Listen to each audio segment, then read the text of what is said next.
Muy bien, vamos a empezar entonces con el tema de física del día de hoy. Para hoy vamos a empezar a chequear, a ver qué es un vector. Vamos a ver los sistemas de coordenadas y las ecuaciones básicas a las cuales nosotros nos vamos a regir dentro de lo que vamos a ver durante este pequeño repaso de lo que es física, ¿no? Vamos a ver los componentes de los vectores, cómo determinar qué es un vector, cómo determinar la fuerza hacia dónde se dirige un vector, y lo que nos va a servir un poquito más adelante es el tema de sus descomposiciones, ¿no? Para ver de qué manera podemos tener un sistema coordenado orientado de acuerdo a una fuerza con cualquier sentido, magnitud y dirección.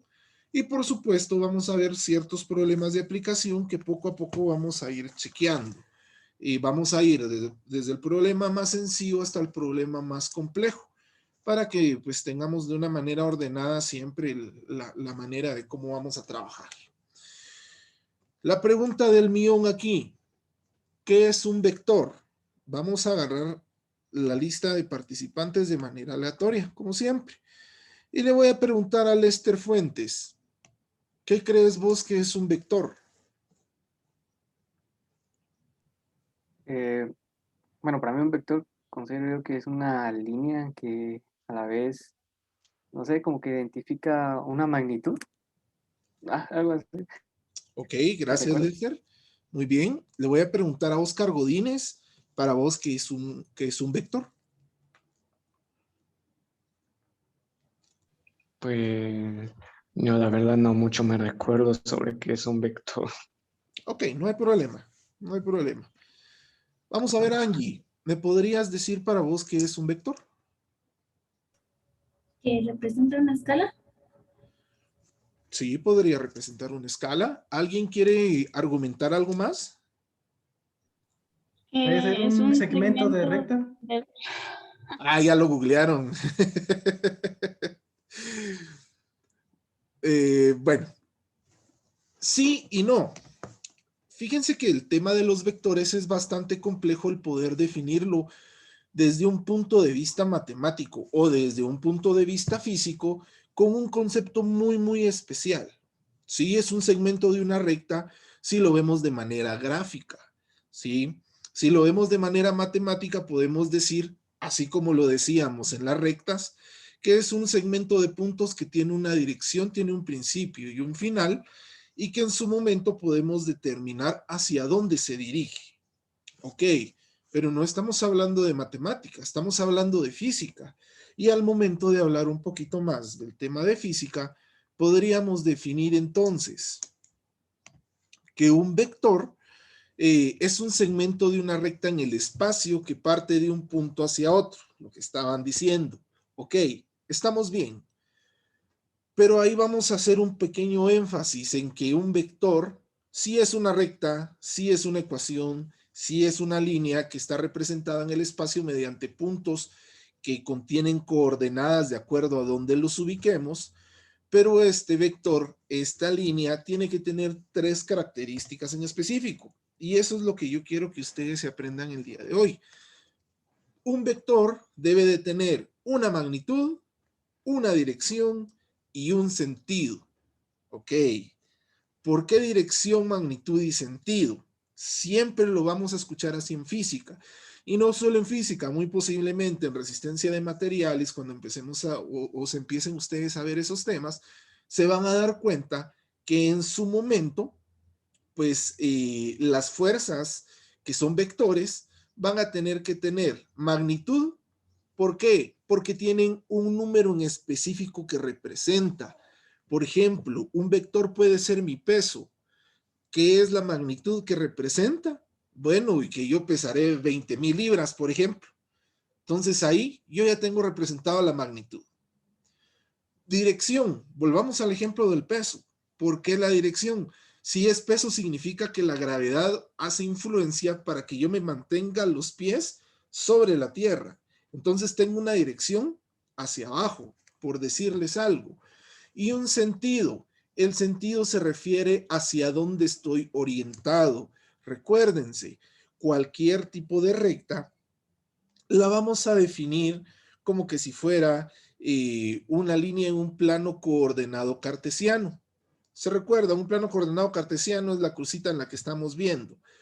Pero aquí, este plano coordenado cartesiano, yo lo voy a llamar como mi eje de referencia, ¿sí? O mi punto de referencia.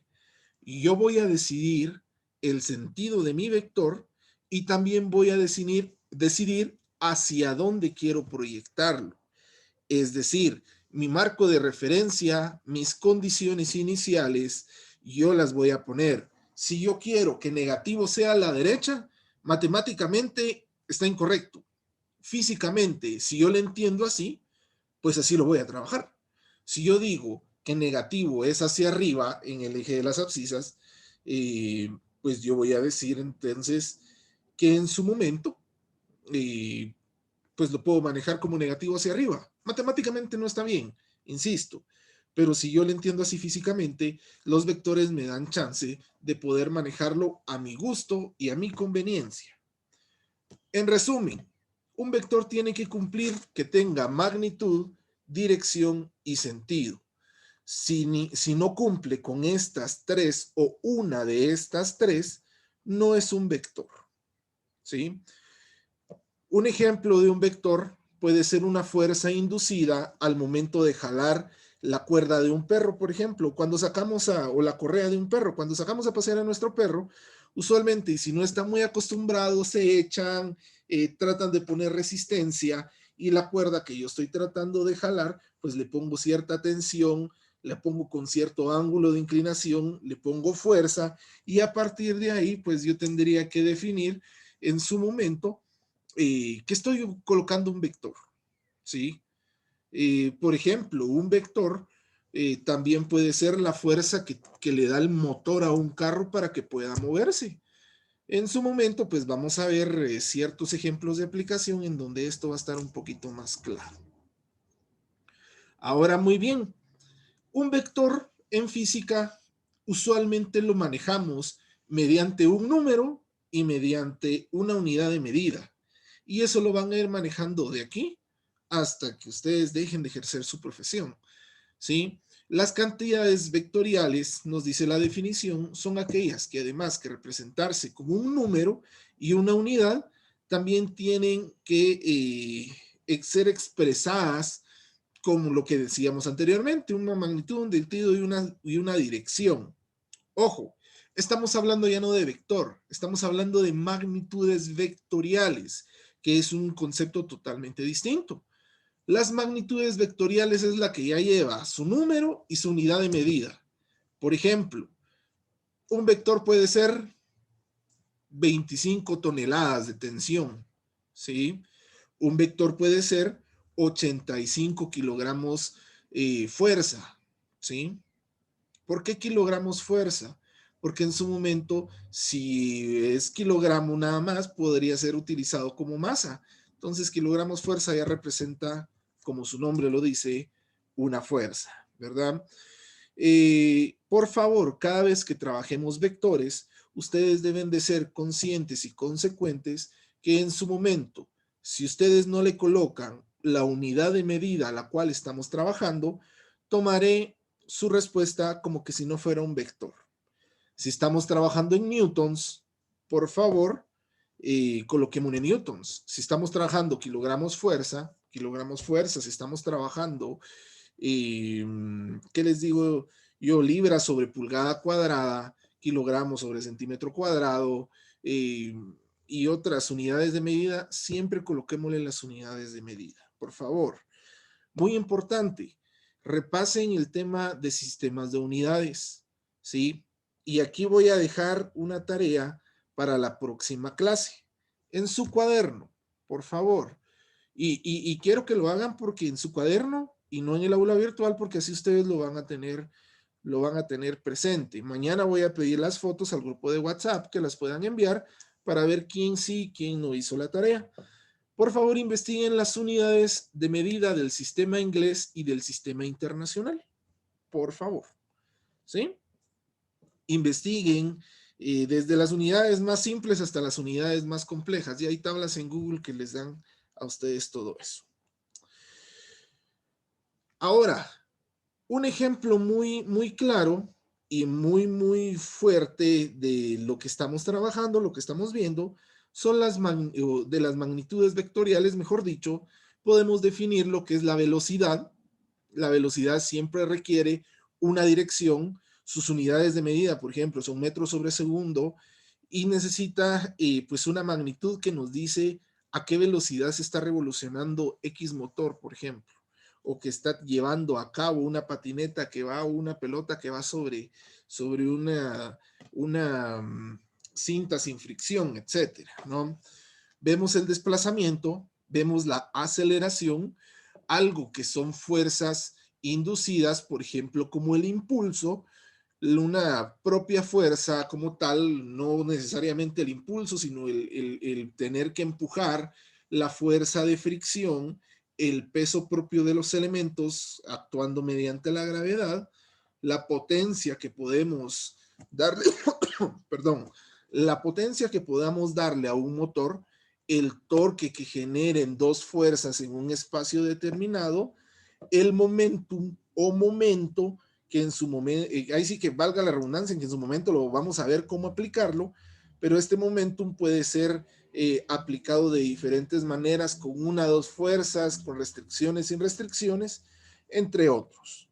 ¿Qué es lo que más vamos a utilizar nosotros para poder verificar qué es un vector?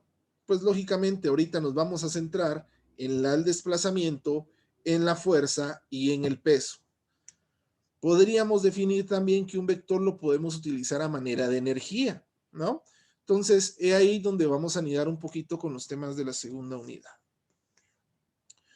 Bueno, pero un vector ya dijimos que debe tener o reunir ciertas condiciones para poder establecer de qué manera vamos a poder dominar el tema y decir que sí es un vector y que no es un vector. Por ejemplo, un vector, le voy a preguntar mejor a Elison Navarro. ¿Creerías vos que el tiempo es un vector? Tal vez puede ser, tal vez en determinado ejercicio. Ok, le voy a preguntar a Ángel Paz. ¿Estás de acuerdo con lo que dice Elison o no?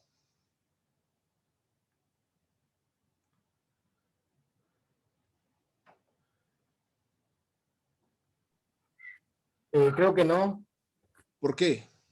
porque para mi punto de vista, yo lo que opino es que el tiempo solo es tiempo. Más que todo, solo sería utilizado para un cálculo más o menos de, por ejemplo, cuánto es de este punto al otro punto entre distancia, ¿verdad? Ok, Por eso. gracias. Realmente, el tiempo no lo podemos tomar como un vector. ¿Por qué? ¿Tiene magnitud? Sí tiene magnitud. Ok. Por ejemplo, digamos que a mí me lleva 5 segundos recorrer un metro. ¿Ok? Sí, tiene magnitud. ¿Tiene dirección? Algunos dicen que sí, otros dicen que no. ¿Por qué? Porque el tiempo, mejor dicho, siempre va hacia adelante. Es decir, no podemos decir, lo decimos en el español, tiempo atrás, por ejemplo, el ayer, pero no podemos medir de una manera exacta un lapso de tiempo hacia atrás, ¿sí? Podemos decir 5 segundos, pero es un aproximado. No puedo viajar en el tiempo hacia atrás. ¿Y tiene sentido? Muy posiblemente no tiene sentido. Sí, ¿Por qué? sí. Porque en su Es que momento, cuando compramos la CDC, pues no podríamos definir la parte de cómo está establecido hasta cierto punto, si no tenemos establecida la dirección, no tenemos establecido nuestro sentido.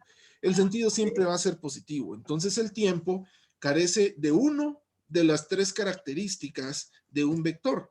Por lo tanto, no lo podemos considerar como tal. Veamos entonces, para considerar un además vector tengo que traer el necesitamos feliz 100 llevar años ciertas características, ¿no? y Necesitamos llevar ciertas características.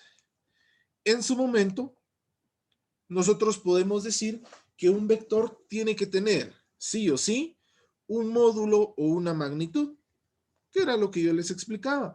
Se refiere a la longitud o la amplitud del vector en el segmento de una recta, es decir, su tamaño, así, literal, ¿verdad?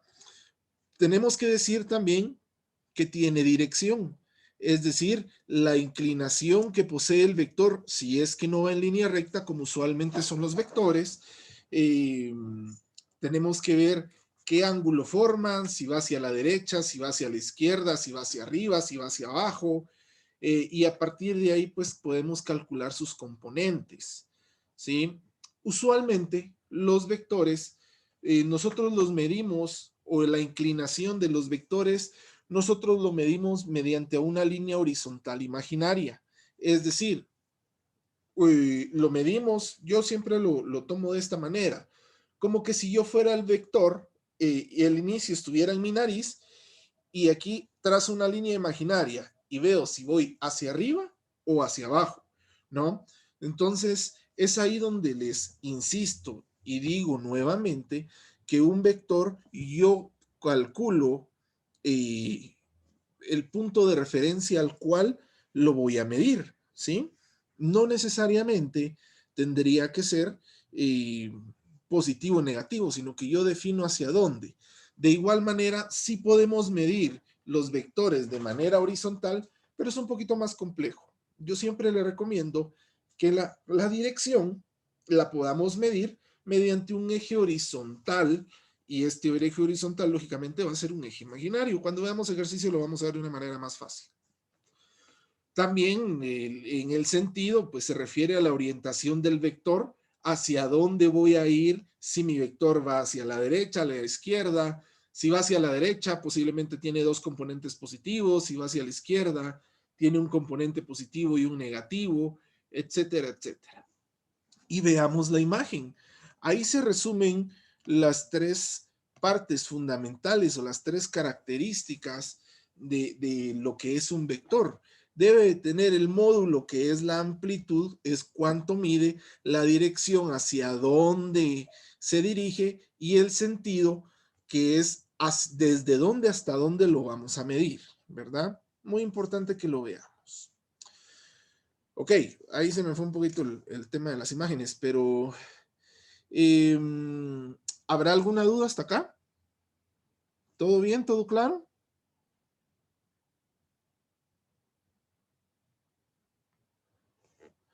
Muy bien, si no hay dudas vamos a seguir con los tipos de vectores.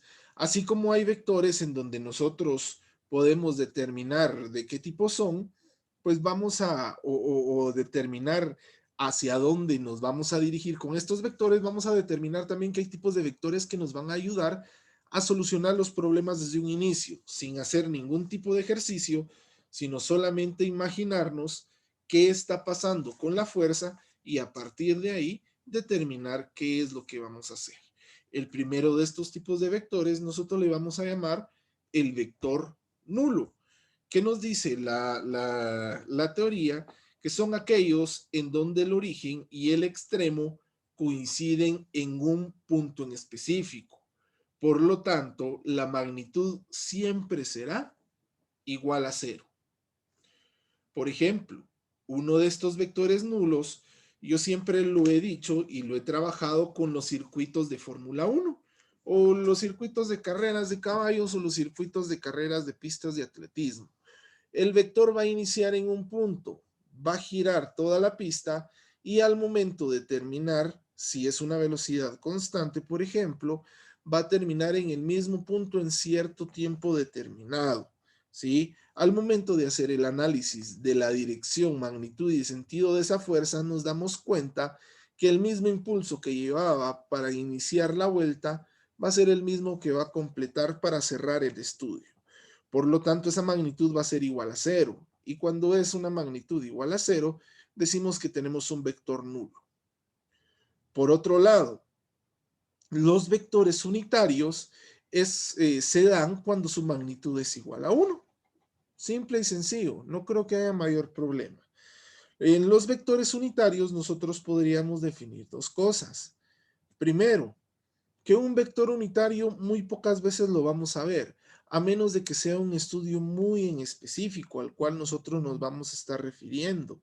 Sin embargo, yo puedo definir en algún momento que los vectores unitarios nos van a servir para el estudio de partículas aisladas en donde solo interactúan fuerzas internas. Es decir, no tenemos nada externo que a nosotros nos haga que el cuerpo que estamos estudiando nos interactúe de una manera totalmente distinta.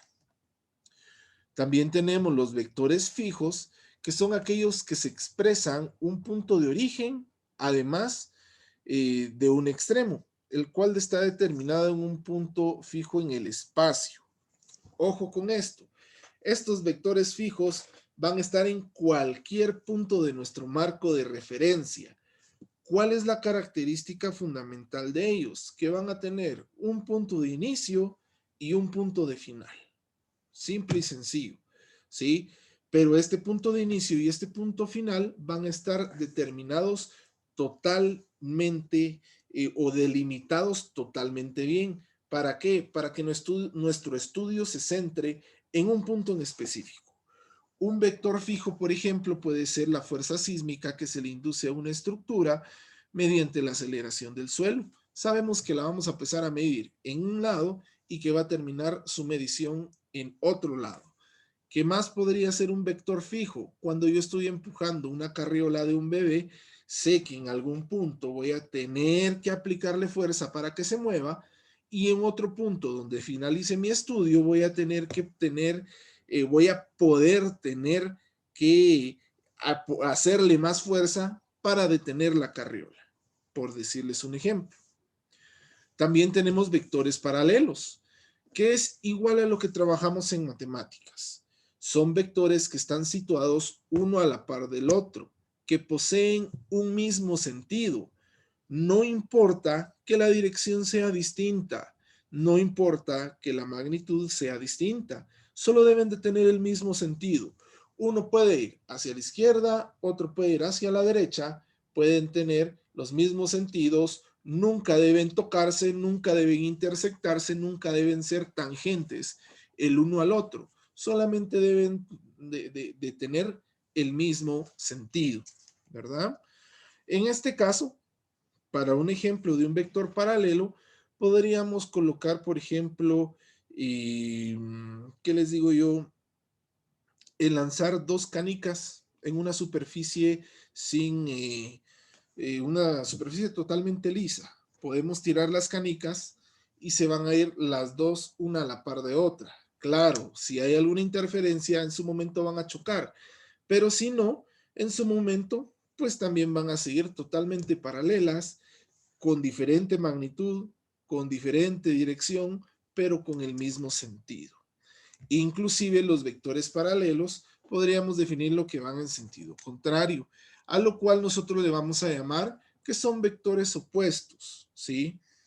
Se caracterizan por tener la misma dirección y magnitud, pero su sentido es opuesto. Ojo ahí, es casi la misma definición de los paralelos, pero los paralelos van en una misma línea y los opuestos, como su nombre lo dice, pues van opuestos, ¿no? Van totalmente distintos a lo que deberíamos estar trabajando, tal y como aparece en la imagen. Por ejemplo, un vector opuesto podría ser la aplicación de cargas en una estructura de concreto armado en donde estemos jalando algo. O, viéndolo de una manera más fácil, cuando, por ejemplo, nosotros éramos niños, jugábamos un poquito el tema de entre dos grupos jalar una cuerda, podríamos decir que teníamos dos vectores que tenían dirección y magnitud totalmente distinto y que al momento de empezar a jalar, iban a ir las direcciones en fuerzas totalmente distintas. A eso le podríamos llamar un vector opuesto. Ok.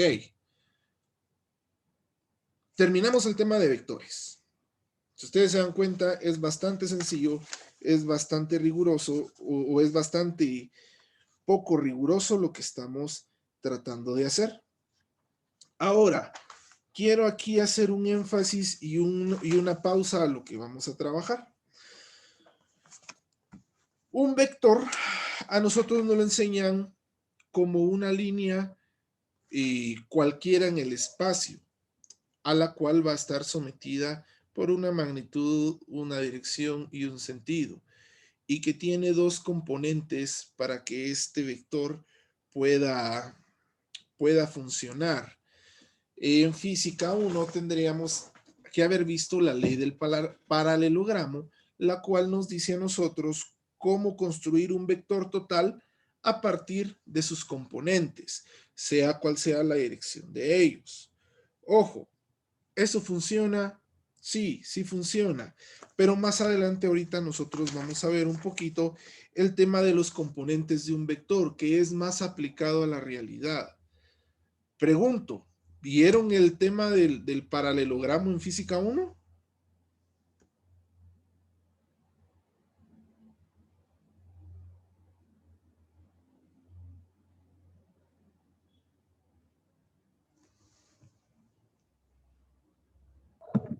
No, Inge, ese sí no lo vimos.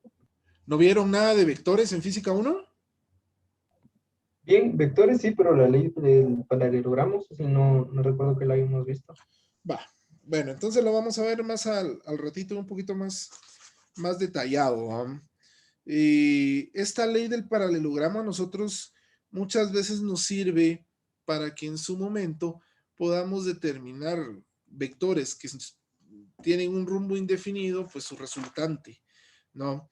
Pero nos interesa un poquito ver más lo de este tema de los sistemas coordenados. ¿Qué es lo que se va a aplicar un poquito más a lo que vamos a ir viendo a partir de este momento? En su momento, perdón, o a partir de esto, en las aplicaciones que vamos a ver, nos vamos a dar cuenta que muchas veces es más fácil trabajar un vector por componentes que un vector totalmente aislado, ¿no? Ahora, ¿cómo trabajamos estos vectores? Pues en su momento tendríamos que verificar el tema de los sistemas coordenados, ¿sí? Nos dice la definición. En dos dimensiones, la ubicación de un punto en el espacio se realiza mediante un sistema de coordenadas cartesianas, también llamadas coordenadas rectangulares. Las mismas coordenadas que trabajábamos en Mate 1 y Mate 2, donde decíamos que una coordenada cartesiana tendría que estar en un plano coordenado cartesiano y muy posiblemente decíamos que era una parte de la coordenada X, Y, es decir, una coordenada en la ordenada y una coordenada en la abscisa. Pero ahora bien, para representar los vectores muchas veces, como debemos de tener una magnitud y un sentido, nos hace falta un poquito de imaginación para poder trabajar con estos. Para representar los vectores es más fácil ubicar sus puntos en coordenadas polares planas. Es decir, tendríamos que tener una coordenada R, θ, en este caso, que sería un ángulo, ¿no? R, que sería la magnitud de nuestro vector, y θ, que en su momento tendría que ser el ángulo de inclinación al cual nosotros nos estamos refiriendo. Pero aún más se nos complica más el tema de vectores porque en algún momento las coordenadas polares pues tienen un sistema de aplicación totalmente distinto a las coordenadas cartesianas o las coordenadas rectangulares que estamos acostumbrados a ver. Si bien es un poco más difícil entenderles, pues en su momento nosotros vamos a definir dos partes importantes. Cuando hablemos de coordenadas polares, R, o lo que muchos le llaman el radio, que es mal aplicado el término, pero puede ser que lo encuentren así, es la distancia medida desde el origen hasta el punto de las coordenadas cartesianas finales. Ojo, aquí vamos a hacer una mezcla de ambas, ¿sí? Vamos a trabajar con una distancia R a la que nosotros ya no le vamos a llamar el radio, le vamos a llamar la resultante, ¿sí? Y esa resultante va a tener nuestro punto de origen en donde inicia, sea donde inicie, y va a tener nuestro punto de llegada o nuestro punto de finalización en una coordenada X, Y. Esa distancia que va a haber entre los dos puntos, nosotros le vamos a llamar resultante. Pero ¿por qué estamos hablando de resultante, coordenadas polares y cartesianas? Por el ángulo que va a formar esta parte entre una línea dibujada desde el punto de origen totalmente horizontal, una línea imaginaria, por supuesto, hacia donde está nuestra resultante. Para que podamos trabajar los sistemas coordenados de un vector, siempre debemos de tener dos cosas: la resultante y el ángulo de aplicación, o cada una de sus coordenadas cartesianas, ¿sí? Lógicamente, el tener muchas veces este par de puntos siempre se va a hacer un poco más complejo de lo que uno piensa o de lo que uno trata de entenderle. Entonces, en su momento, pues vamos a definir que ya tenemos ciertas ecuaciones auxiliares a las cuales nosotros vamos a guiarnos, si lo queremos ver así, para que en su momento no nos cueste tanto el tema del poder establecer en su momento cómo poder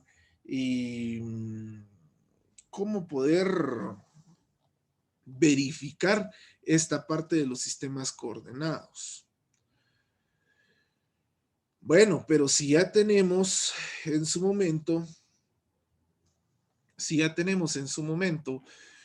conocimiento de qué es lo que estamos hablando, pues fácilmente nos podemos ir ya a establecer qué es un sistema coordenado cartesiano polar para establecer las relaciones que podemos tener entre los diferentes triángulos, las diferentes coordenadas y cómo establecer un sistema de ecuaciones que nos facilite la vida.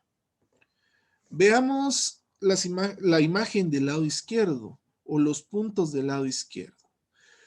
Habíamos dicho que muy posiblemente un vector podría estar representado desde su origen, por ejemplo, desde el origen hasta el punto P. Un vector siempre debe de tener una coordenada Y y una coordenada J, es decir, una coordenada X y una coordenada Y en su punto de finalización. También definimos que debería de tener un ángulo y debería de tener el valor de una resultante para que en este punto podamos establecer el valor de la fuerza de nuestro vector como tal. Si ustedes se dan cuenta, este vector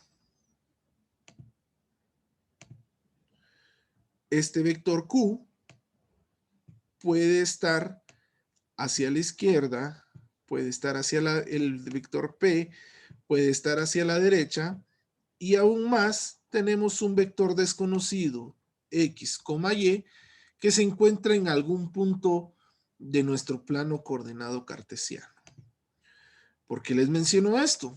Porque en su momento deberíamos de definir que no es importante el poder establecer, o que es, mejor dicho, que es importante el poder establecer que un vector se puede situar en cualquier parte de nuestro plano. ¿Por qué establecemos cualquier parte de nuestro plano como un vector? Bueno, ahora nos pasamos a las imágenes del lado derecho.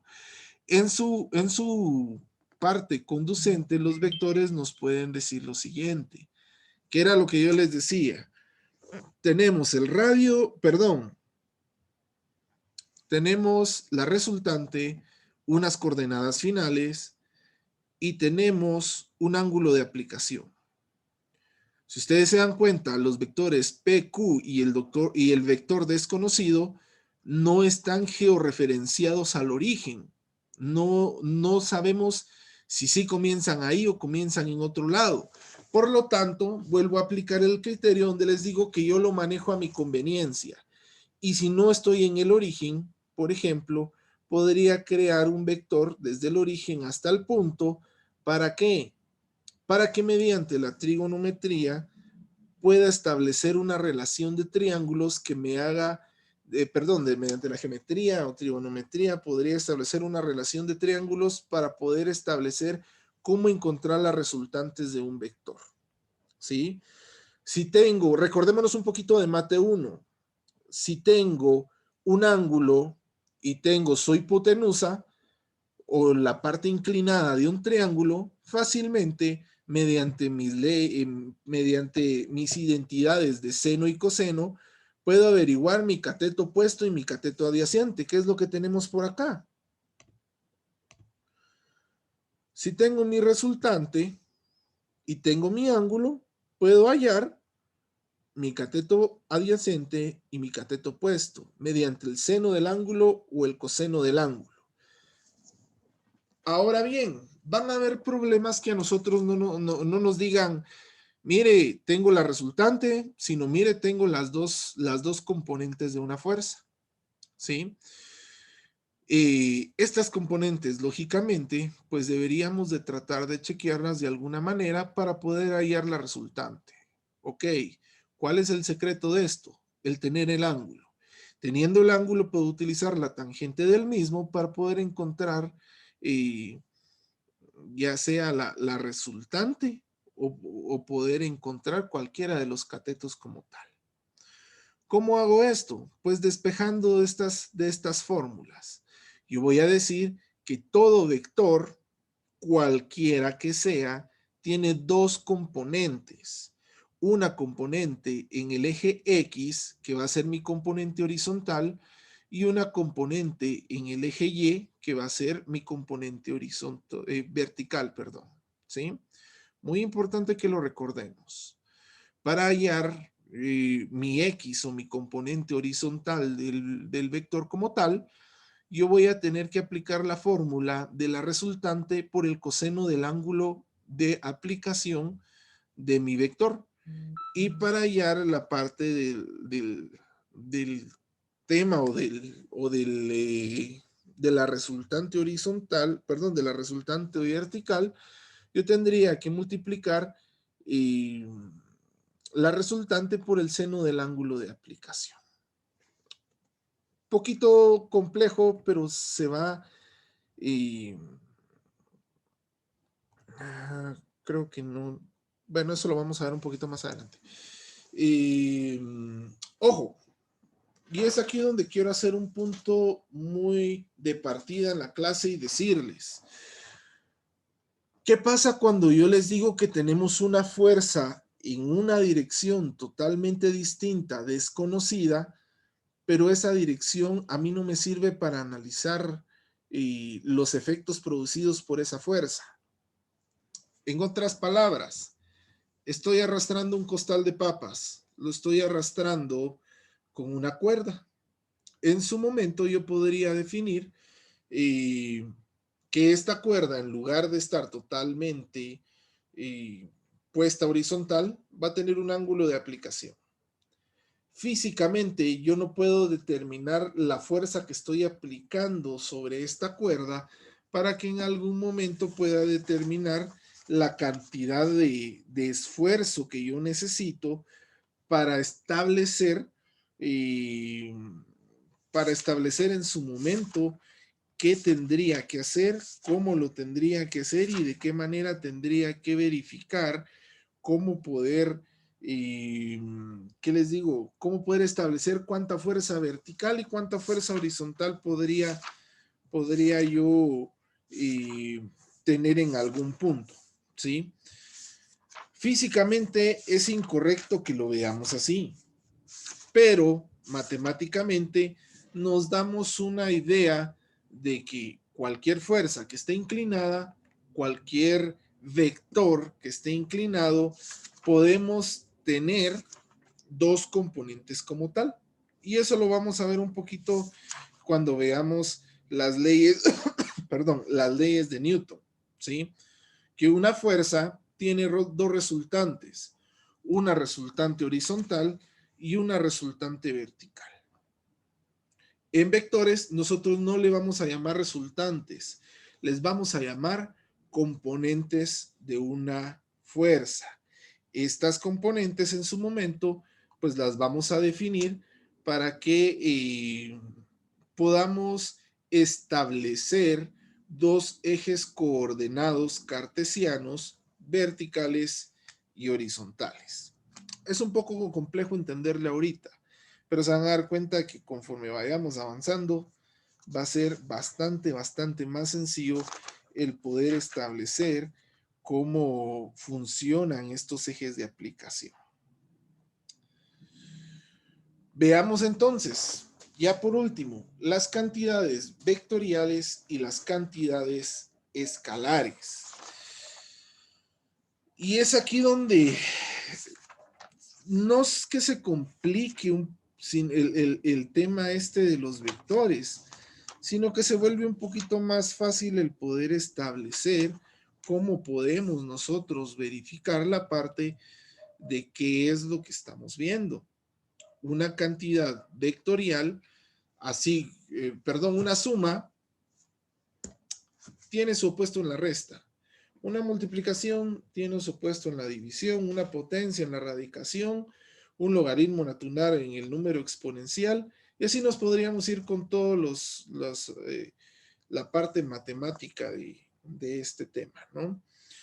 Sin embargo, los vectores también tienen su contraparte, o también podríamos decirle que tienen su contrapropuesta a lo que se está trabajando, a lo que le vamos a llamar las cantidades escalares. Y nos dice la definición, que una cantidad escalar se especifica por completo mediante un valor único, con una unidad de medida. No tiene dirección. Vuelvo al ejemplo del tiempo. ¿El tiempo tiene magnitud? Sí tiene magnitud. Tiene, porque se puede medir en segundos, ¿no? ¿Tiene una dirección? No, no tiene una dirección, porque el tiempo solo lo podemos medir de una manera y es hacia adelante, ¿sí? Pues tiene su unidad de medida, sí, lo podemos medir en segundos, lo podemos medir en horas, lo podemos medir en minutos, en años, en meses, en días, en siglos, etcétera, etcétera, etcétera. Pero recordémonos, una cantidad escalar nunca va a tener una dirección en específico. Por ejemplo, son cantidades escalares, lo podemos ver el volumen. Por ejemplo, yo puedo decir 1 metro cúbico de concreto, pero no puedo decir que este metro cúbico de concreto va a tener una función en específico como tal. Es decir, sí, sé que es 1 metro cúbico, pero no tiene ninguna dirección hacia dónde moverse. La masa también, por ejemplo, la masa la puedo medir en kilogramos, pero si estoy midiendo un saco de masa que no tiene inducida ninguna fuerza, muy bien, no pasa nada. ¿Qué pasa si a la masa le coloco una fuerza? Pues ya no se vuelve masa, ya se vuelve peso, ¿no? Recordémonos de eso. Entonces el peso sí es una cantidad vectorial. La rapidez, ok, la rapidez muchos autores la consideran como un vector, pero cuando la rapidez se analiza en forma de velocidad, recordemos que hay dos conceptos importantes que distinguir entre rapidez y velocidad. Cuestión de cosas de física 1.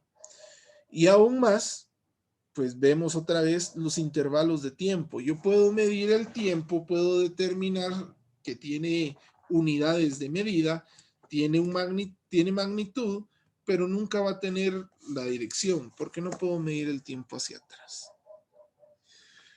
Bueno, veamos entonces. Las cantidades vectoriales, a diferencia de una cantidad escalar, se especifica por completo mediante un número. Lo decíamos, debe de tener cierto punto en específico al cual nosotros nos tenemos que referir. Tiene que tener unidades apropiadas más una dirección. Es decir, si estamos hablando de peso, yo sé que su dirección siempre va a ir hacia abajo porque es una masa influenciada por la gravedad, que muy posiblemente se va a medir en newtons y que va a tener una unidad siempre estándar, ¿no?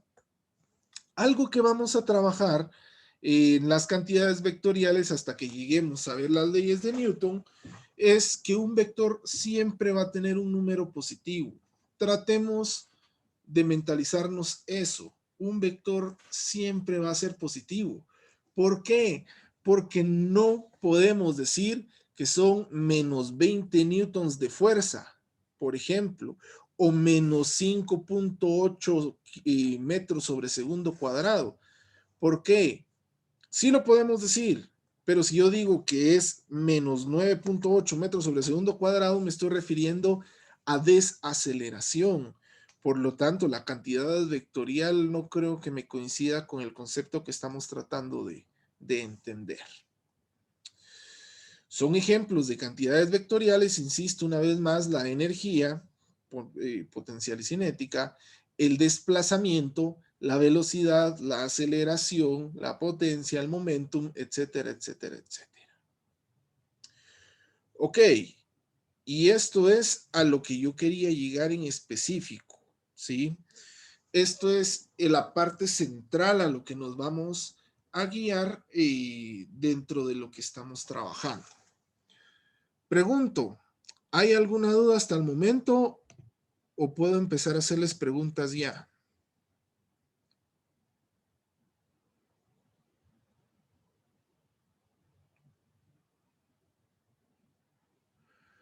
Veamos, José Rodríguez. Vamos a hacer una pequeña retroalimentación. José, ¿me puedes decir cuál es la diferencia entre un vector y un escalar? Inge, viera de que de antemano una disculpa, viera que a mí se me está entrecortando mucho, no sé si notó que me salí y volví a ingresar. Yo donde me quedé fue en los vectores, en donde estaban los tipos de vectores, en vectores fijos me quedé. Entonces Ok. prácticamente voy a esperar a ver el video otra vez para poder entender la frase otra vez. Ok, Ah, ok, perdón. entiendo. Entonces le voy a preguntar a Helder, ¿me puedes decir qué es la diferencia entre un vector y un escalar? Inge, solo que a mí se me estaba cortando también la voz, pero lo único que le voy a escuchar es que el vector escalar es igual que el tiempo, que no cumple con los requisitos, si no estoy mal. Ok, vamos a ver a Vanessa. ¿Me podrías decir cuál es la diferencia entre un vector y un escalar?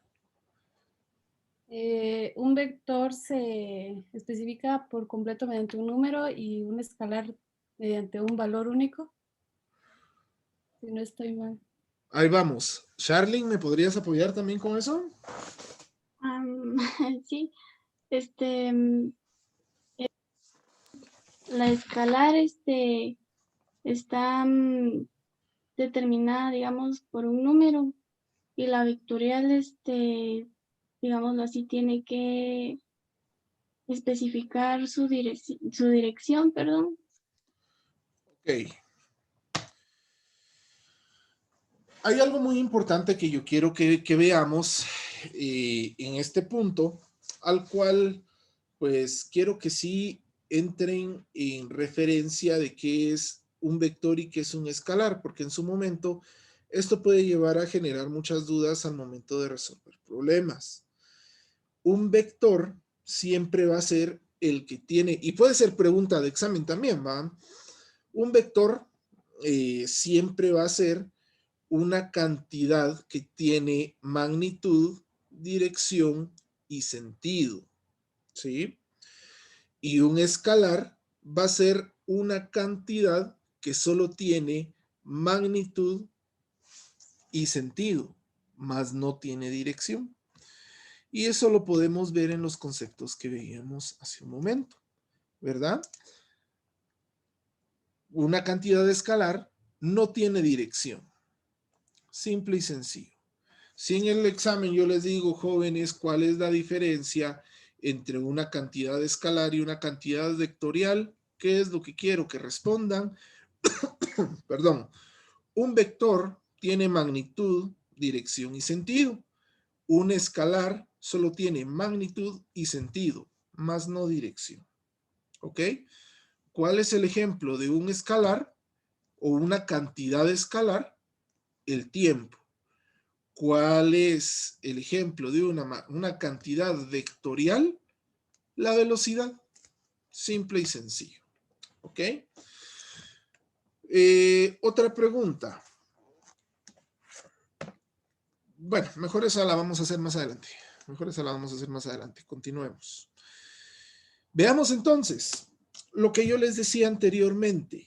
Un vector está compuesto, como lo dice el título de la diapositiva, por dos fuerzas en específico o por dos, valga la redundancia, componentes en específico. Un vector puede tener cualquier tipo de sentido, un vector puede tener cualquier tipo de dirección, pero yo no puedo analizar un vector que se está yendo como que si fuera un fuego artificial, que lo enciendo y se va para donde él quiere, ¿va? Sino que yo, como tal, he aprendido desde ya hace bastante tiempo que para poder analizar un vector debo de analizarlo en sus dos componentes, una componente horizontal y una componente totalmente vertical. ¿Por qué? Porque son los ejes de referencia que yo puedo tener. Cuando veamos leyes de Newton se van a dar cuenta que las fuerzas yo las puedo descomponer solo en horizontal y en vertical. Y eso quiero que nos lo mentalicemos desde ahorita. Un vector solo puede analizarse en su componente vertical y en su componente horizontal por separado. No los podemos analizar de una manera conjunta, ¿sí? Los problemas de física usualmente nos van a decir que en su momento, pues tenemos un vector con cierto grado de inclinación y que va a pasar por X a Y punto y que debemos analizar su componente horizontal. Ok. ¿Cómo analizo la componente horizontal? Fijémonos en el dibujo. Este vector, por ejemplo, vamos a ver si puedo hacer algo aquí. Permítanme.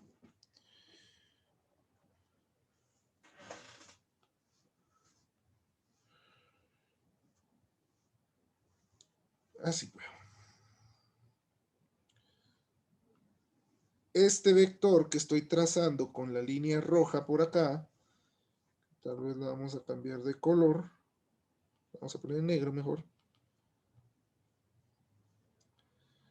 Este vector que estoy trazando con la línea negra por acá, yo puedo decir que tiene una dirección como tal, cualquier dirección. Es decir, puede irse a cualquier parte del espacio. ¿Qué es lo que siempre me va a dar el problema de un vector? Siempre me va a dar su resultante o su fuerza como tal, ¿no? Lógicamente, también si me da su fuerza de aplicación o si me da su magnitud, me tendría que dar su sentido. ¿Y el sentido cuál tendría que ser?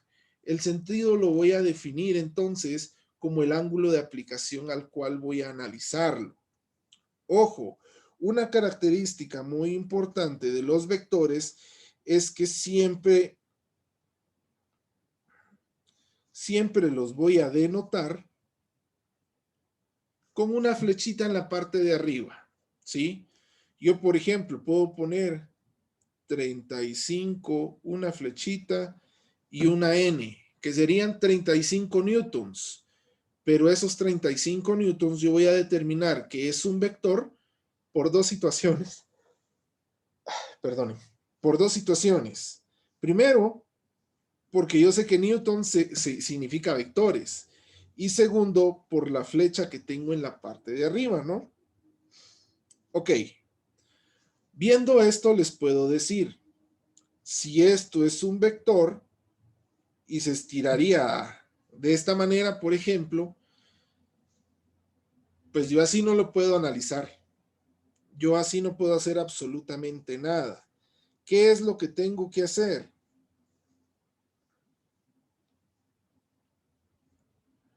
Utilizar sus componentes.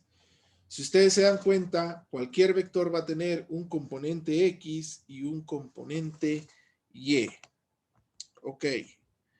Pero ojo, al tener estos componentes, yo también voy a decir que si muy bien lo puedo colocar de esta manera, con un componente, perdón, vamos a ver, con un, vamos a ver, ahí está. Si mi vector viene acá, si mi vector va hacia la derecha, yo puedo determinarlo que en su momento tengo un componente horizontal y un componente vertical. Aquí vamos a llamar algo lo que le vamos, vagamente se le dice la transposición de los componentes, ¿sí? Y es decir, al momento de decir transposición de componentes, yo puedo decir que esta fuerza AY, que es mi componente vertical del vector A, va a tener la misma magnitud estando aquí que estando aquí. Por ejemplo, si yo hago esto, ¿sí?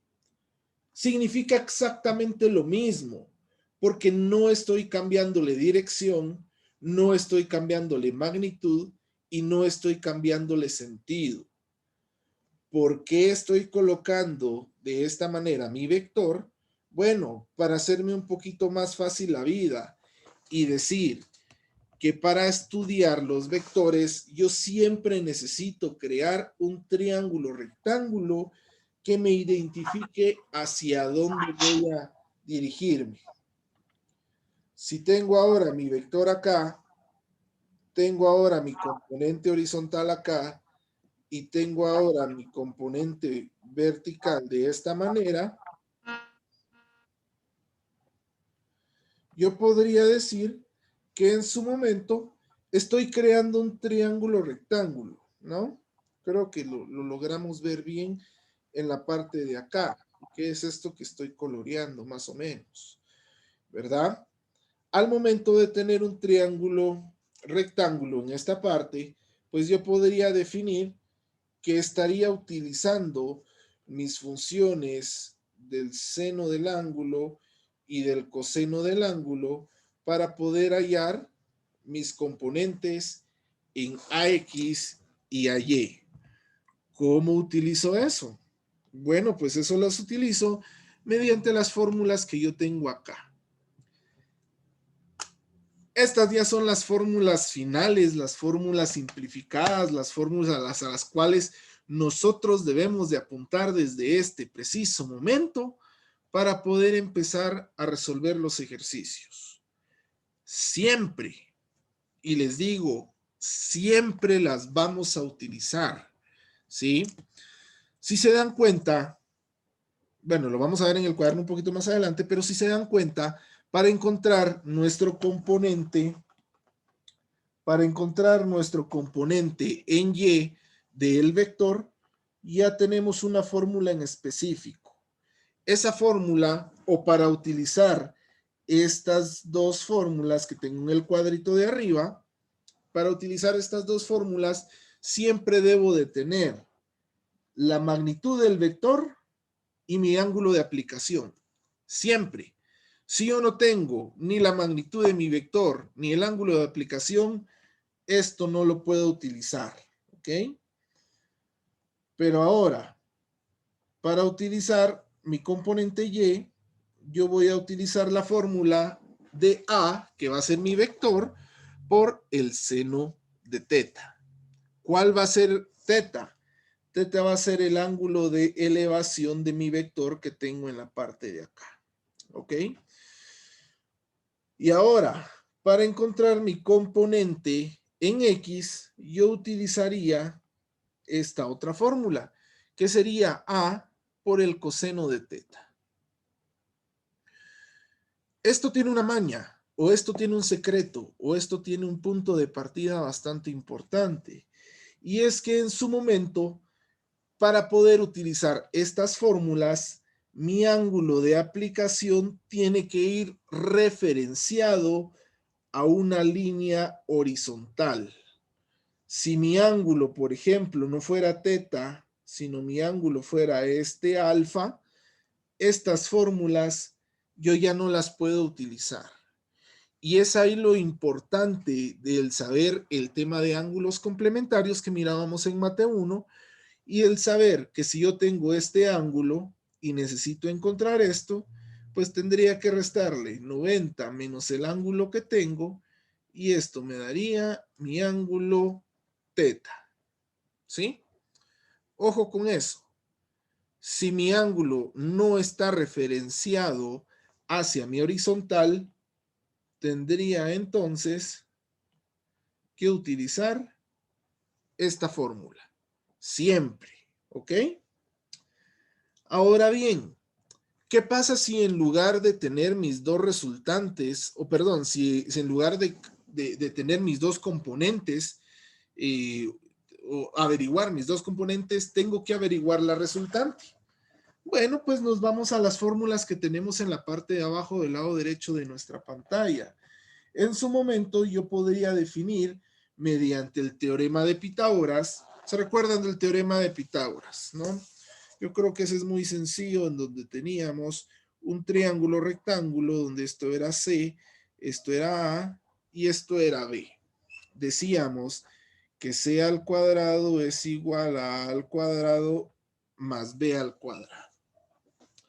Si yo en algún momento tengo mi componente vertical y mi componente horizontal, o mi componente horizontal y vertical, perdón, puedo utilizar el teorema de Pitágoras para averiguar el valor de la resultante de mi vector. ¿Sí? Simple y sencillo. ¿Cómo lo hago? Utilizando esta fórmula que tengo por acá, en donde el componente, perdón, en donde el vector A sería igual a la raíz cuadrada de mi componente en X más mi componente en Y. Simple y sencillo. No hay pierde. Ah, bueno, pero si el problema ahora me dice que en algún momento yo tendría que encontrar también a qué ángulo está situado el componente de mi vector, bueno, pues ya no me voy a utilizar Pitágoras, sino me voy a utilizar la función tangente, ¿sí? En donde si yo tengo mi resultante, podría utilizar AY sobre AX. Despejo para mi ángulo y me queda la fórmula que yo tengo acá. ¿Sí? No es nada de otro mundo, es pura trigonometría y geometría básica. ¿Ok? Si en algún momento a ustedes se les olvidan estas fórmulas, podrían trabajar la parte un poquito más matemática de ver, usar senos, cosenos y ley de Pitágoras. Las tres leyes de Newton se basan en esto. Se basan de una manera general, por supuesto, ¿verdad? Se basan en que en algún momento podríamos deducir o podríamos crear las ecuaciones a nuestro parecer. ¿Preguntas, compañeros?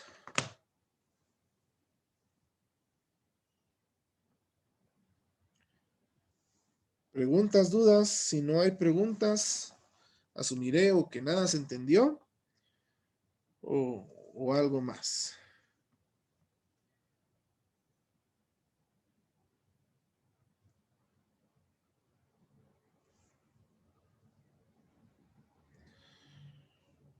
Ok. Esperaría yo que esto no sea tan complejo de tratar de trabajar de alguna manera. Vamos a trabajar un ejercicio de una vez para poder establecer la parte ya final de nuestra clase. Entonces solo déjenme compartir mi pantalla desde el iPad.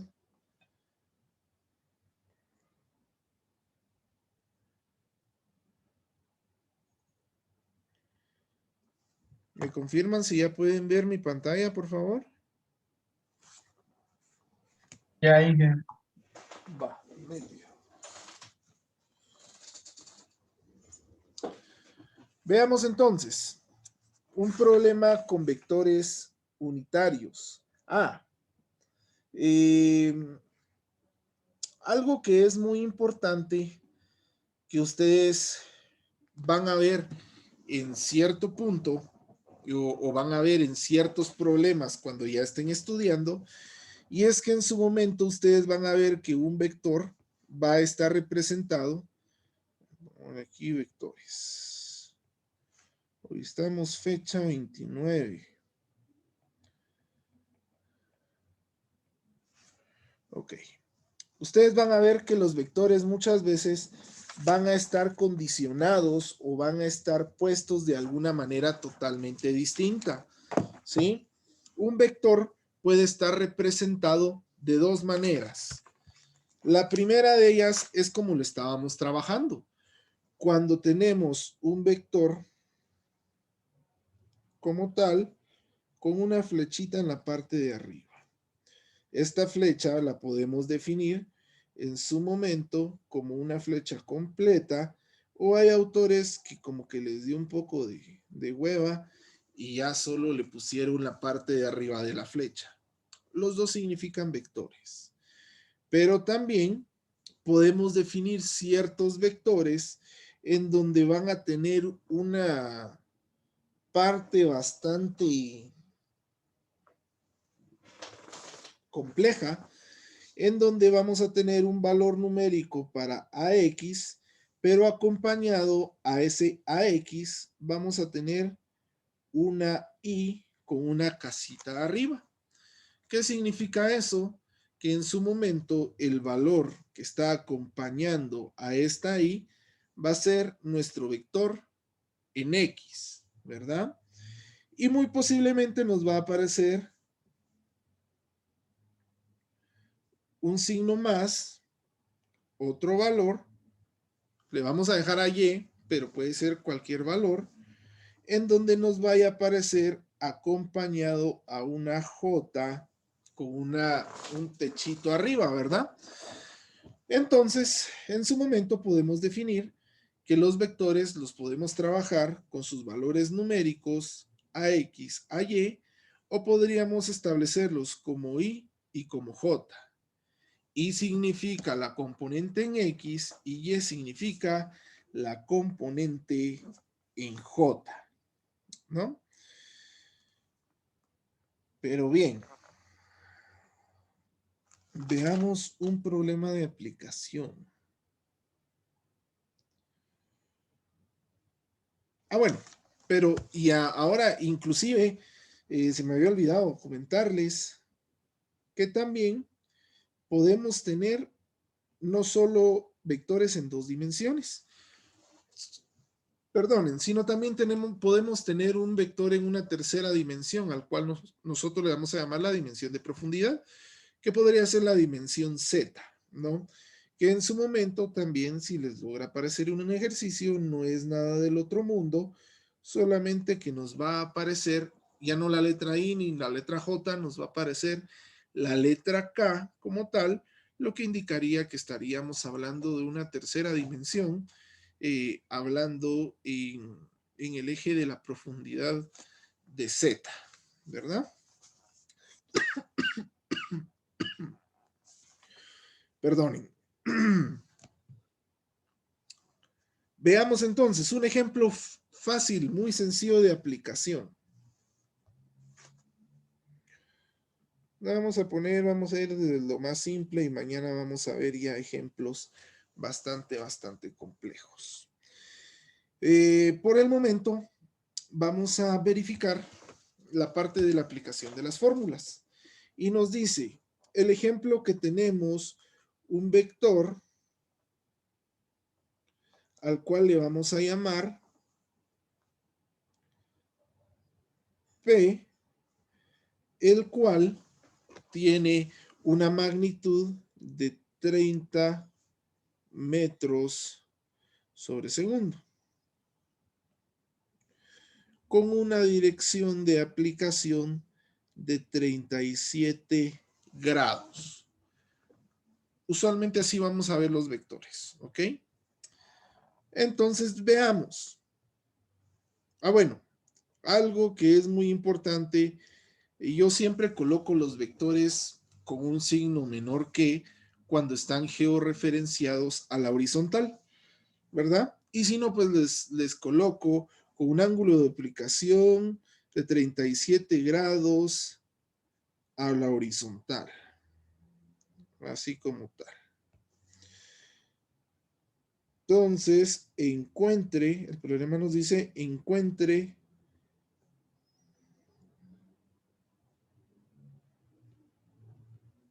sus componentes. ¿Cómo vamos a hallar eso? Bueno, lo podemos hallar de dos maneras. La primera manera es en donde nosotros utilicemos las fórmulas desde cero y veamos qué podemos hacer con lo que tenemos. ¿Es una forma bastante precisa de hacerlo? Sí, es una forma bastante precisa, pero recordemos también que lo más fácil muchas veces es hallar un punto gráfico para saber y entender qué es lo que estamos haciendo. En este caso yo les voy a decir, hagámoslo desde el punto gráfico. Voy a poner mi eje de referencia como el que estoy trazando ahorita con el punto rojo, ¿sí? Voy a decir que tengo un eje imaginario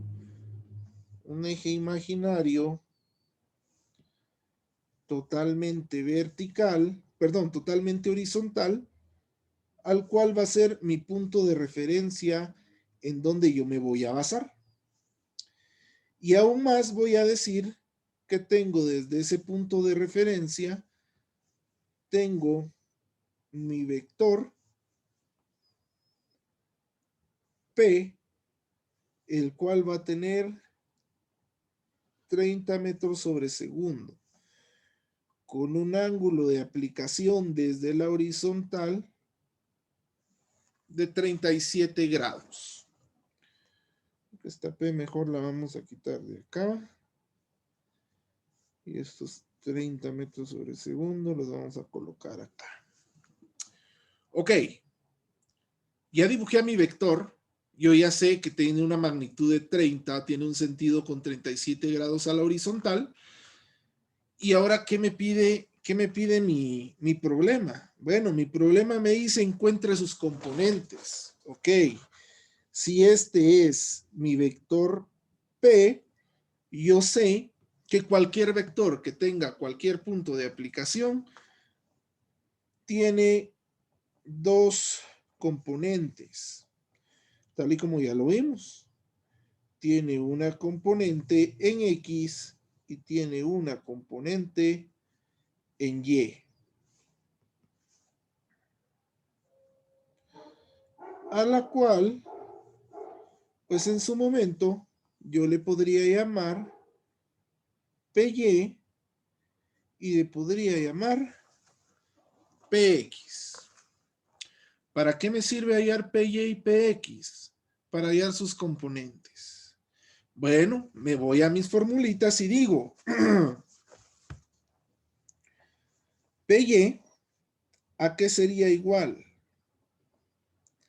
Bueno, PY, ¿qué hago si el problema me lo daba con A?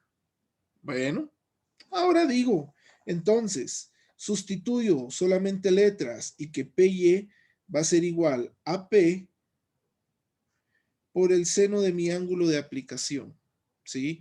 Con respecto a la horizontal. Y que PX va a ser igual a P por el coseno del ángulo con respecto a mi horizontal. Sustituyendo datos, podría decir entonces que PY sería igual a la fuerza P, al vector P, que en este caso sería 30 grados por el seno de 37 grados. Y que PX sería igual a 30 grados por el coseno de 37 grados.